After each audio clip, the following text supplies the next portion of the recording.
বাংলাদেশের সম্ভাবনাময় খেলাগুলোর অন্যতম আর্চারি। দেশকে পদক এনে দেওয়ার মাধ্যমে এর আগে অনেকবারই বিশ্বমঞ্চে লাল সবুজের পতাকা উড়িয়েছেন আর্চাররা। দিন দিন এই খেলা নিয়ে বাড়ছে আগ্রহ। শুক্রবার রাজধানীতে ওয়ার্ল্ড আর্চারি এশিয়া আয়োজিত ইফতার মাহফিলে আর্চারি নিয়ে প্রত্যাশা এবং লক্ষ্যের কথা জানান সংস্থাটির সভাপতি কাজী রাজীব উদ্দিন আহমেদ চপল। প্রত্যাশা তো শুধু আমাদের থাকলে হবে না, ওনারও কিছু প্রত্যাশা আছে, আমরা ভালো করতে হবে।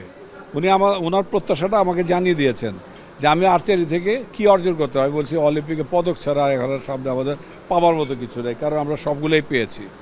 অলিম্পিকের মতো বড় প্রতিযোগিতায় পদক পেতে হলে কি করতে হবে তাও জানান ওয়ার্ল্ড আর্চারি এশিয়ার সভাপতি। এটা খুব টেকনিক্যাল ইভেন্ট আর্চারিটা, এটা যত খেলবেন তত র্যাঙ্কিং বাড়বে। 32-এ যদি আমরা পদক পেতে চাই, আমার এই ডে থেকে শুরু করতে হবে।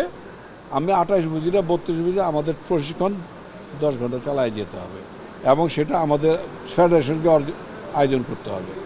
সম্প্রতি যুব ও ক্রীড়া প্রতিমন্ত্রী জানিয়েছেন দেশের সকল ক্রীড়াবিদকে বেতনের আওতায় আনা হবে। এ প্রসঙ্গে আর্চারি ফেডারেশনের ভাবনা জানতে চাওয়া হয়েছিল বাংলাদেশ আর্চারি ফেডারেশনের প্রতিষ্ঠাতা সাধারণ সম্পাদকের কাছে।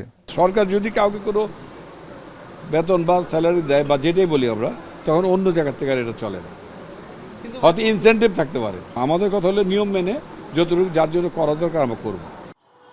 কম্পাউন্ড ওমেন ইভেন্টে বিগত 5 বছরে র্যাঙ্কিংয়ে 14 ধাপ এগিয়েছে বাংলাদেশ। চলতি বছর দেশে আয়োজিত হবে আর্চারির বেশ কিছু বড় টুর্নামেন্ট।